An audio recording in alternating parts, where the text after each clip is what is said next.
Soul Searching Girl Podcast, episode 145. A life from desire, not defense. Welcome to the Soul Searching Girl Podcast. I'm Amy Logan, certified coach and creator of Wildflower Sessions. You've spent a lifetime being told who to be, and here we question all of that. This is a space for women learning to trust themselves again while untangling old beliefs. Together, we will unlearn the rules, heal what is heavy, and create a life that finally feels like your own. I'm so glad you're here. Let's begin. Hello, welcome back to the podcast. I hope you are all doing well. I'm kind of really excited about today's episode because it involves the Princess Bride. I think for those of us of a certain age, Princess Bride has a special spot in our heart, so we'll be getting to that. I want to remind you that in just a few days, October 15th, I'm beginning the Wildflower Sessions, and I have 7 people in, and I would love for you to be in the first 10 that join us. Remember, the first 10 get a little special something in snail mail, happy mail from me right into your mailbox. And we are going to be just going through all of the things in life that are difficult, like the theme of this podcast. We are unlearning rules. We are healing what is heavy, because I want you to create the life that you have kind of put on the back burner. Because maybe healing has taken front and center, which it needs to for a while. I completely understand that. But there comes a time when it's time to change the channel and start living your life.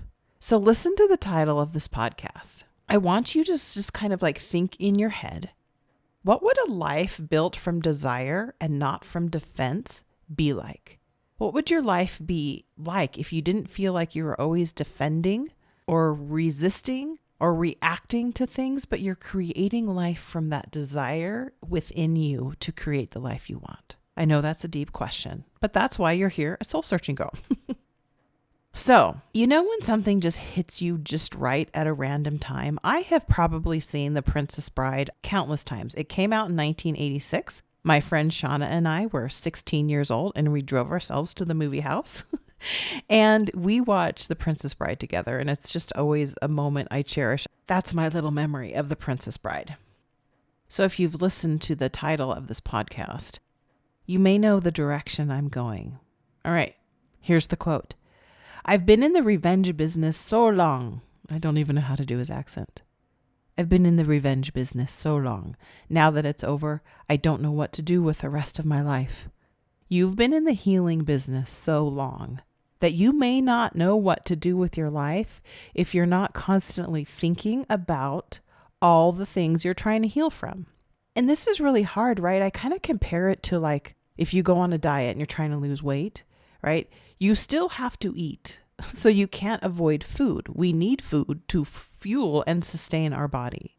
When I think about the thoughts that we think about our trauma, it is hard to turn off the habitual responses, the habitual thoughts we think about what we've been through in our life. But it's the same thing with a lot of our healing, that if you are the kind of person like me who thinks about, ruminates, why do you think I've been doing podcasts on worry and rumination? Right? I talk to you guys about what I'm dealing with too. And as I heal through it, I share with you what has helped me. And so this quote, I'm going to say it again. I've been in the revenge business so long. Now that it's over, I don't know what to do with the rest of my life. And this is everything. Because there is an addiction we can get to being in the mode of healing. But it's a fine line. That's why I compare it to dieting.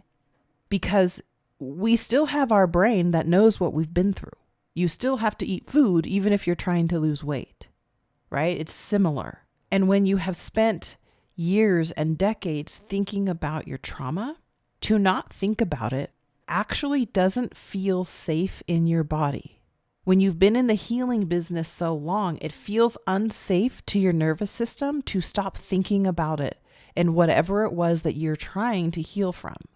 This is the whole reason I created the episodes on the in-between. It's also why I created the episodes on worry and rumination. It's all one big ball of string.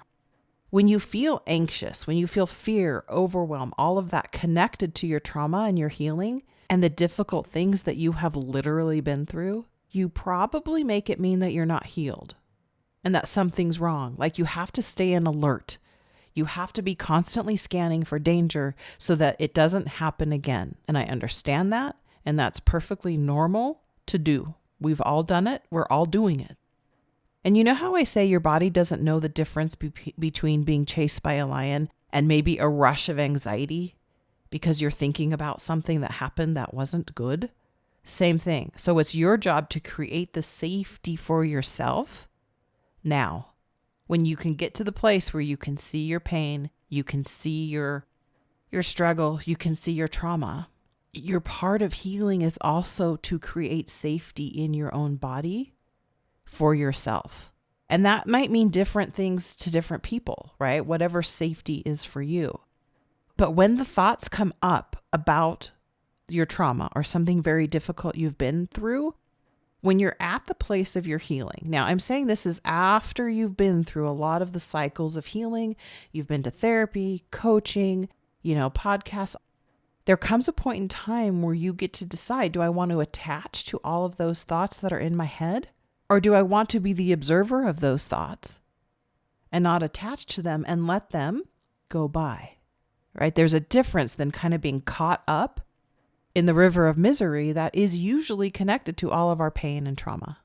And so if you have spent years kind of having this automatic reaction to the thoughts that come in your head, and instead of creating safety for you now that that trauma is over and that pain is over, and you go down the rabbit hole of thoughts, it's such a subtle thing that happens and we fall into it so quickly. That's the tricky part, right? But when you're in that space, do you ever go, hold on, Amy, what do I want to be thinking about right now? How can I create safety for myself now? Now that I don't have to keep going back to the source of the pain, right? When we finally stop fighting the system or the people who hurt us, the beliefs that kept us small, we often think peace is just going to come instantly. Like, oh, I see it all, it's fine. But I want you to think about it like this. Peace can feel like emptiness in the beginning. When you've been fueled by resistance and reaction and anger and pain, and now you're like, but who am I without that? And not that that's gone from your life, but who am I without the fight about it? I've done the healing work. I know the things. The revenge business isn't always literal though. So I want you to think about, how does this show up for you in your life now so that you can kind of put it into your own perspective. Revenge can show up like you're trying to prove yourself. You're overachieving, or you're withdrawing love from someone, or you're needing other people to see your worth. These are all things that are connected to what I'm talking about. So the revenge business is energy rooted in that reaction. It's like living to undo or correct something painful from the past. And that's tricky, right? Because we can't just change what happened. What happened, happened. And now that's a factual thing. And what happens is when you eventually go through the healing process and you're on your healing journey and you're learning the tools, what this means is you have to use the tools, or you're going to keep being connected to the cycle that keeps your body and your nervous system feeling inflamed. And that's a space that can feel very disorienting. And we know what that feels like, and that is not fun. So when you're going through this process and you feel like you're like, I am healing, right? You're not in the shock and awe of it all. You're like, I'm healing. I understand it in context. I understand the perspective of what I've been through. I want you to ask yourself, now, what am I being fueled by? Am I being fueled by love, peace, or am I still being fueled by resistance and frustration and overwhelm, right? Because our thoughts drive our emotions. And when we kind of have the thought like, I'll show them, right? It loses its charge, and we must choose a new thought that creates a different feeling. So I want you to ask yourself another question. Who am I if I'm not the one trying to fix or prove or fight? In the ex-Mormon community, if you're new to the podcast, I grew up Mormon. I left the Mormon church almost 18, 20 years ago, somewhere in that space. And there was a time frame in there, and I think you could insert whatever betrayal trauma you have experienced. There is a time where you can't get enough of reading all the things about all the things. Who said this? What they said? What happened at General Conference? What happened here? What prophet said that? Like, you're seeing all the wrongs of that relationship that you were in. And for me, and maybe I should just speak about myself, it was very reactive to everything they said. I was like, this is it. You shouldn't be saying that. And we do that not just for ourselves. In the beginning, I think it's to help strengthen your new belief system. And sometimes we create new belief systems when we can clearly see the old. And that's why I feel like a gift of the faith crisis, right? Like it's a gift. Doesn't feel like it when you're going through it. But you are having the privilege of experiencing a paradigm shift. And there is nothing more powerful than going from one complete, perfectly true, and the right belief system to leaving that belief system. And now you're on the other side and you're able to look at yourself in context of what that is. That is an amazing experience. Now you have to go through hell to get through the other side. Right? That's why we're here. We're healing from things like that.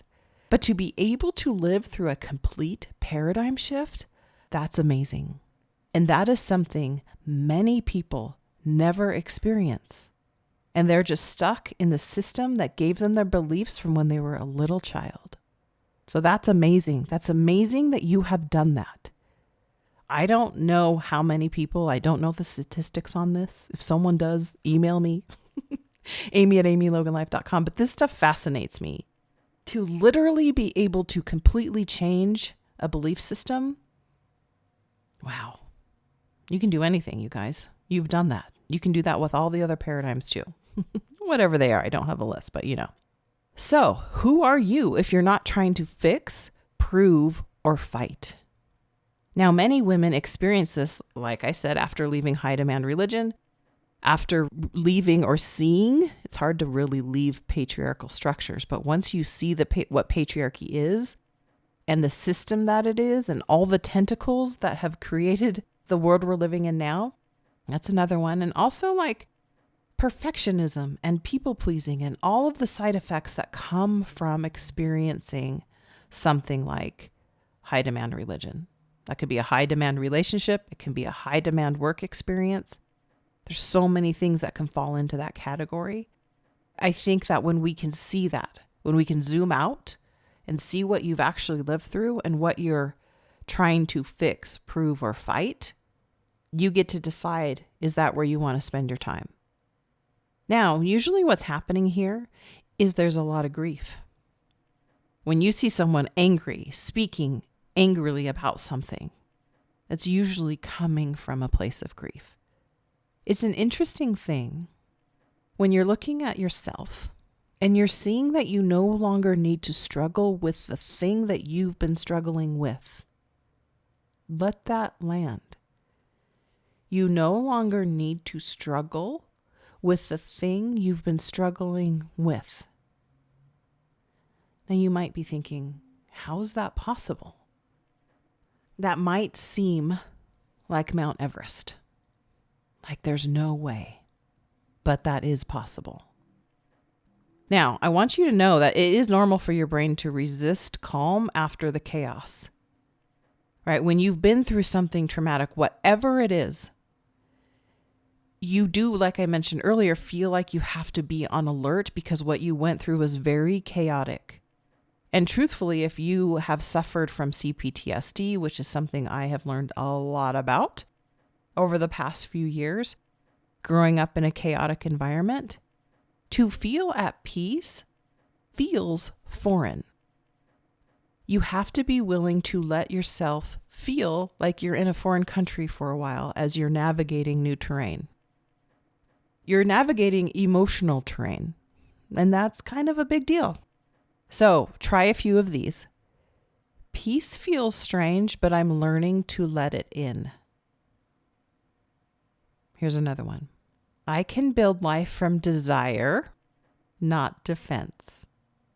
And so a lot of times when we go through something very traumatic in our lives, emotions like anger, grief, or sadness have felt purposeful and they are needed. You do need to feel through them, but you also don't need to constantly be feeling them all the time. And when you're not, it feels a little strange. But I just want you to get to the awareness stage of whatever trauma you have been through Ask yourself, has anger been helpful? Has grief been helpful and needed? Is sadness valid? I'm going to tell you yes. All of those things you are going through, that is part of the healing process. So when you get to the place of like, you have done a lot of the healing, you've done the work, you've read the books, you've sat with your emotions, you've created a safer life for yourself. Just be careful that you're not addicted to the anger, grief, sadness, reaction phase. It's a real thing. And this is the work part, is that you have to be able to recognize that to then decide you're going to make some changes. And once you're healed, whatever that means, like, I don't know that it means like, oh, we're healed. I think we get to a place where we've moved through the grief and pain. So once you're in that place, these emotions can feel out of place. They're still valid visitors. They're going to keep coming. And I just don't want you to make it when those emotions come that you're not healed. You're healed and you still feel these emotions from time to time. All right, so emotional maturity, emotionally healing through your pain, doesn't mean you're avoiding feelings, right? You know, if you've listened to me long enough, that I'm like, no, we're going to walk towards your feelings, all the ones you don't want to feel, and we're going to sit with them. We're going to allow them to be there so that you're not shaming yourself for feeling these things. So I want you to notice the thought behind your emotion. Let's say fear comes up. And so your brain will say, oh my gosh, I'm feeling fear or anxiety. So what happens subconsciously is your brain goes, your thought process is, I'm still unsafe. Look, I'm feeling this, therefore I'm unsafe. I want you to switch it to, I'm safe now and it's okay for me to rest. Or I'm safe and I can still feel anxiety. This is you rebuilding the structure of your emotions.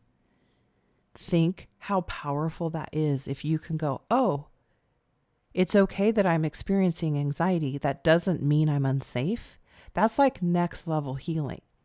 Because now you're not looking at that difficult emotion as something you shouldn't be feeling. Because once we demonize all of those difficult emotions, we're stuck. We can't. I want you to be able to see that emotion and give yourself permission to feel it without meaning you're not healed. And so what happens with moving on, that comes from intentionally cultivating thoughts that generate grounding emotions of safety, trust, and even curiosity. So think about your healing in this space in between, like seeing it all. You have the awareness of it all. You have felt difficult emotions, and then those emotions come up again. Think of it maybe like as an emotional detox phase. And not that you're getting rid of those emotions, but that your nervous system is recalibrating so that you're not creating that sense of like, what the fuck? Why am I feeling this again? I want you to use verbiage more along the lines of, oh, hey, anxiety. I see you. It's okay that you're here. Now, I know when you're in it, like I have had some very serious panic attacks in my life. To say that to yourself in the moment might not be the moment. And this is why the intentionality of what your healing looks like is so important. So that you can be practicing recalibrating your nervous system, not in the very moment of something catching you off guard. You do it ahead of time so you're prepared when something comes along and catches you off guard and you're going down that difficult emotional roller coaster. You are recalibrating your nervous system. And that means you're going to learn to speak to yourself differently when those difficult emotions come, right? This is integration. You're integrating a new way to be in your life, right? So you know how I love ladder thoughts. So instead of like, I don't know what to do right now, I feel the anxiety, I don't know. Okay, then we're just confirming to your brain that you don't know, and your brain's like, yep. So I want you to try, I'm learning who I am now. Maybe you say to yourself, I'm learning to process anxiety. So this is the bridge between closure and creation.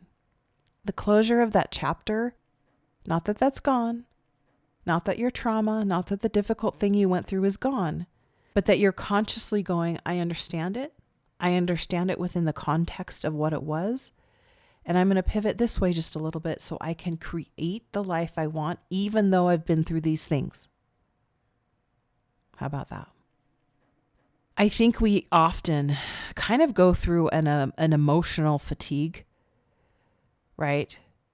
Expecting that we need to be a certain way, that we need to just be able to let go. And then we get mad at ourselves because this is really hard. I think a lot of us feel a loss of purpose when we've been through some difficult things, because I think of this past year and a half now of the deconstruction I've done with the relationship with my own mother. And this is why that phrase really struck me, because I thought, if I've spent so many years being subconsciously angry at my mother, what do I do now if I know that I'm responsible for my feelings? I'm responsible for how I think about that relationship. I'm responsible for my own healing. What do I do if I don't have the habitual response, right? There's so much you can learn about yourself in this space. That's where curiosity is. Well, if I don't have a triggered response, what do I do? Feel whatever comes up, but don't be reactive the way that you were. Because sometimes your body actually gets used to the adrenaline that happens when you get angry at the thing. So let's just take high demand religion, for example, and the unraveling of all that surrounds that. There is an adrenaline that comes when you make a really proud, post in social media. Because what you're doing is you are strengthening your ability to speak to something difficult. And there is a certain sense of adrenaline that comes from that. And you're not doing healing wrong when you are speaking vocally about something, when you have a 180-degree turn from how you used to believe and you used to speak to these certain topics. The other thing I want you to practice, especially in this day and age we are living in, you are allowed to feel joy and happiness in this life, even with all of the shitty things happening in this world. Experiencing peace, calm, happiness, joy can actually feel like a radical act when things are falling down all around us. But you have to create time for that as well. Because let me tell you, our brains, for whatever reason, are geared towards the negative. And it is your job to counteract that and create situations. There have been days this past year where I have picked myself off the floor and said, Amy, you're going for a walk. You don't even have to walk the whole path that you normally walk. You're just going to get up and you're going to get yourself there. And you know what starts happening is I start like untightening my shoulders. I relax my shoulders. I take deeper breaths. I don't put any pressure on me in this phase of my life to have to do some intense workout. My body can't handle that. I'm healing. My body has been sustaining me for a very long time. And so I'm not trying to go, okay, well, now you need to be doing all these things, right? No, a simple walk, or maybe you set a goal for yourself to find the different flowers maybe you've never seen, or to stop and look at trees. This is literally what I've been doing. This is part of my own healing.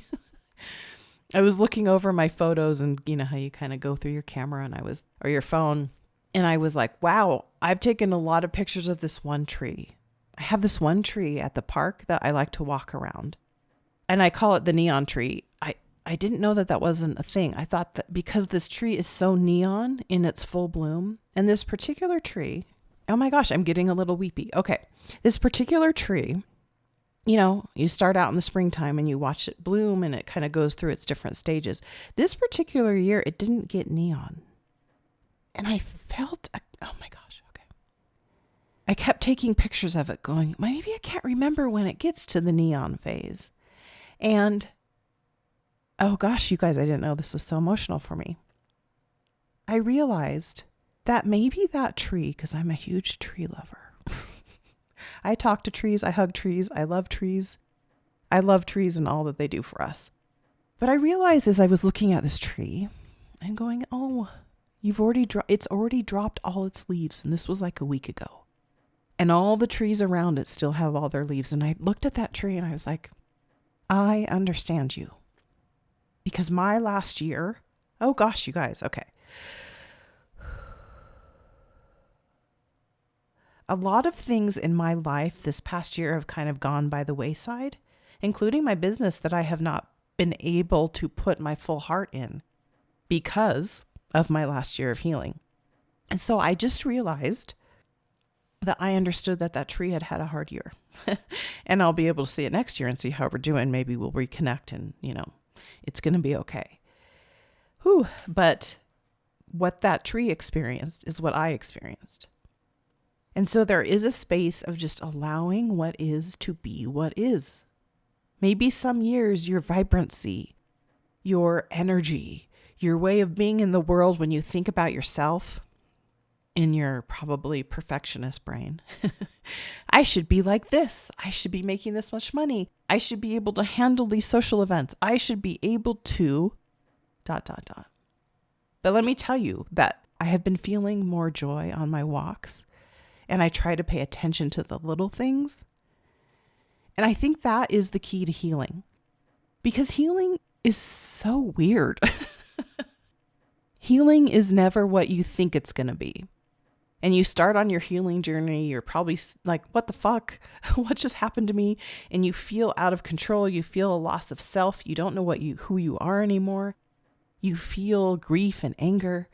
You feel a loss. And I know what that loss feels like. But the moment you're able to decide, I need to feel a little something. I need something. Whether it's, I don't even know. It could be just watching the same funny TikTok video that just makes you giggle. Maybe you get 2 minutes of it. That's okay. Let's build from that. Being able to start to create little moments of joy or calm, whatever that is for you, is a radical act of healing, especially when the world is like fucking falling apart. Okay. That's the gift you can give yourself, especially if you're feeling like those around you don't understand you, they don't see you, they don't believe you, they don't know you. It's your job to know yourself. And that's what all of the healing's about. That's what it means to be on the healing journey, is you're understanding yourself. You're understanding why you're the way you are. Maybe why you're anxious attachment. Maybe why you're, just how you show up in the world. Your healing journey is so you can understand why you are the way you are. And unfortunately, we usually start farther out than the middle of us. The middle of you, your soul, the piece of you that's like, something's fucked up in my life and I don't know what it is. You start to peel back those layers. You're at the center of the lollipop. You're at the center of all that. And the ironic thing is you're healing from things maybe people have done to you or institutions. And at the end of the day, when you realize who you are in the world has nothing to do with that, even though you've been shaped and molded by that, it's a crazy ride. You get to the other side, and instead of going, oh my gosh, I'm blaming all these other people, what you do is you understand why. It's the thing that blew my mind. Oh, I'm these ways because of what I've been through. That's what I want you to see. Those are the pieces you can change if you want. It's not changing the other people. We think we will feel better when the other people change. You are going to be waiting lifetimes for other people or institutions who have harmed you to change. And no, that's not fair. But that's your work to do. And so if you have to start by saying, I'm going to find something that makes me laugh today. I'm going to find something that feels good in my soul today. I'm going to sit in stillness for 2 minutes today with no phone, no TV, no other person, just yourself. This is you creating the steps to get back to who you are, no matter what has happened in your life. And it's hard to go back to that dieting and healing comparison. I should say mind-brain comparison to like a dieting thing where you have to eat food. You have to eat food to live and be a human on this planet. You also have a brain that thinks. You have a heart that feels. And you can't just have a lobotomy. You can't have eternal sunshine of the spotless mind where they remove all of your negative experiences from your life. Ironically, it's what has created you. It's your job to find moments that feel better. So there's your homework. I want you to, if you're struggling in this department, find something that gives you 2 minutes of peace, comfort, of joy, of happiness, and build from there. Build from there. All right?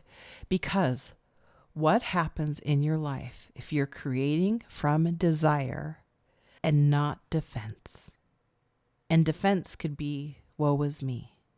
Defense can look like victimhood. Defense can look like, you're the problem.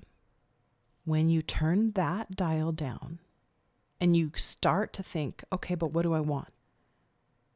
That's the question you get to answer. If you're like, I don't know what I want, then I want you to start saying, I'm going to figure it out. I'm going to decide what I want. I am going to create desire in my life. Okay? Oh boy. Great talk today, Wildflower. Thank you for being here. I want to remind you that my Wildflower Sessions is still open. It will be ongoing. I'm waiting for the 3 next people to sign up and join for the inauguration, the beginning, the first day, which will be August 15th, which is less than a week.